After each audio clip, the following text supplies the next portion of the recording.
Hey, I shouldn't be telling you this, but if you skip this part of the video, you will miss out on the deal of a lifetime. If you click the link in the description, you will see that Atlas VPN are giving out an offer to get a 3-year subscription for just $1.83 per month. That's less than Netflix's latest price increase. Plus, it comes with 3 months for free and a 30-day money-back guarantee. It's the best VPN on the market, and you can use it to watch shows that are not available on streaming services in your country. So you can watch Friends on UK Netflix, no matter where you are in the world, as long as you have a subscription to Netflix. You can even use it on unlimited devices, so everyone in your house can watch Friends on UK Netflix at once. And they keep your searches private, so that we'll all finally stop spying on you. But remember, time is of the essence if you want to get this offer. Just $1.83 per month to get a 3-year subscription by clicking the link in the description below. Am I the asshole for refusing to give this woman her grandma's wedding dress and jewelry back? I, 26F, bought a hoarder house back in May 2018. It is a big 6-bedroom 4.5-bathroom house. When I bought it, the contract stated that I take ownership of the house and everything in it.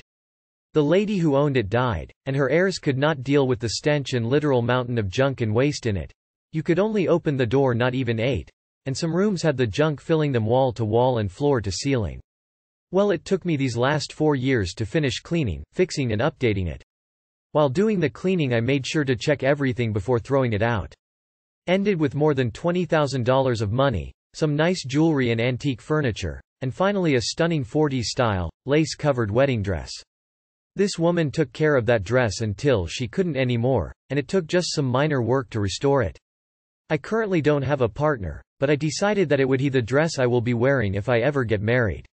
While doing the cleaning, I reached to the heirs to pass on some pictures and mementos, Christmas personalized ornaments, some kid artwork. And because of that, I had one of them, 30s in my Facebook friends list. After repairing the dress, I put it on with the jewelry and posted a pic on FB. Well, this woman saw it and asked for the dress and heirlooms back. I refused to give them back, and legally they can't do anything. Also, if they meant that much to them, they should have cleaned the house on their own, not sell it to me. Now she, and all her family, are calling me out on social media. Am I the asshole? Not the asshole recovering hoarder here. Legally, you are in the right. Morally, you are also in the right. And though I cannot speak for the woman whose things you now own, I can give you insight into how I would feel if I died before I could find homes for my treasures. I would want someone who cared enough to restore and respect the items to have them.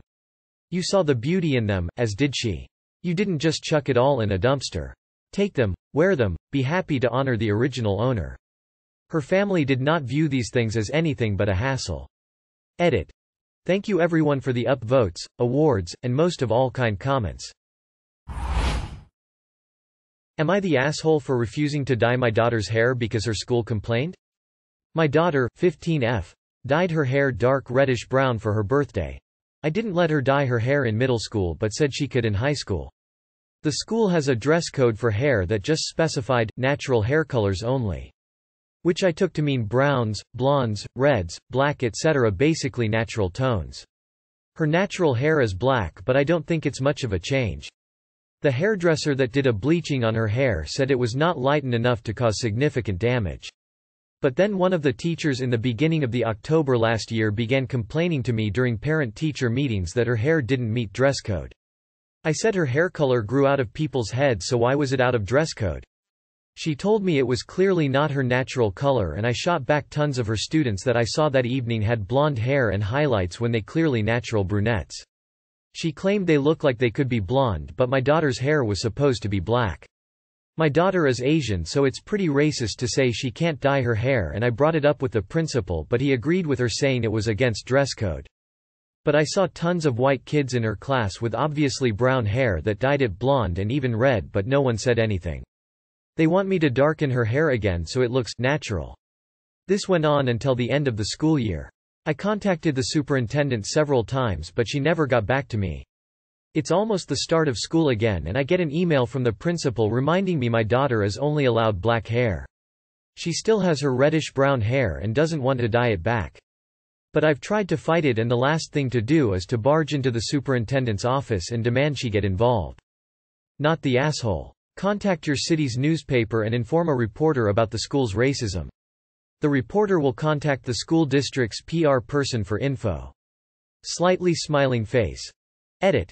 I promise, you'll hear from a district representative quickly. The principal will be mad you went nuclear, but he'll have had his butt reamed. Not the asshole. The dress code says, natural hair colors, not their own natural hair color. If other kids are allowed to color, perm, or otherwise process their hair, then your daughter should be too. The color she chose is a natural color. End of story. Some Asians have dark brown hair, some have reddish tints. If your daughter is being singled out because all Asians have jet black hair, and white people can have a variety of natural hair colors, please fight this. My hackles were raised while typing out that sentence. Not the asshole. Am I the asshole for telling my brother that he is at fault for his marriage failing? This week my parents and my brother took me out for my birthday. My brother was a bit down because his divorce was finalized earlier this summer. He is living with my mom and dad temporarily because he was no longer eligible to live in military housing once the divorce was final. I have never been married so I don't understand, but I try to be supportive. Doing things like taking him out so he isn't just sitting in the house all day while my parents are at work or proofreading his resume. I do understand that he is going through some stuff, but he spent the entire night complaining and no matter what anyone said or did he was negative. I tried to ignore it, but when he made a comment about our waitress while we were walking back to the car, simply because she was wearing an engagement ring, I snapped. The waitress didn't mention marriage at all and her service was fine. My brother said she probably lied to her boyfriend to get him to agree to marry her. I snapped and told my brother that his wife didn't lie and his marriage failing was his fault. My brother met my ex-sister-in-law when she had just finished her medical residency and newly in the military. They met in 2008 and got married in 2010.